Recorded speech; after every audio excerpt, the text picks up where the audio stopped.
ñi ngi sàkku ci yéen ngeen wéy di abonné ci chaîne bi di ko partagé te di bës j'aime bi waaw muy gën a yaatu ndax mbokki taal bi yëpp.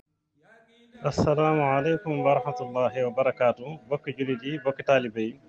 ñi ngi leen di nuyu bu baax di leen ziar di leen xamal ni weer wi ñu doon séntu muy jumaada saaniya di maamu koor yàlla def na weer wi feeñul kon dañuy mottali fanweeri fan ci talaata ji incha allahu kon benn fanu weeru jumaada saaniya muy maamu koor mi ngi doon àllarba di dëppoog le 4 décembre weer wi nag moo nekk juróom benneelu weer ci weeru jullit ñi nga xamante ni kon di dox suñu diggante koor gi ñaari weer yi la muy rajab di ndeyu koor ak shaaban di aw baraxlu kon ñetti weer képp moo dox suñu diggante weer yi kon képp koo xamante ni amoon na ci bor kon na ko daal di fay ndax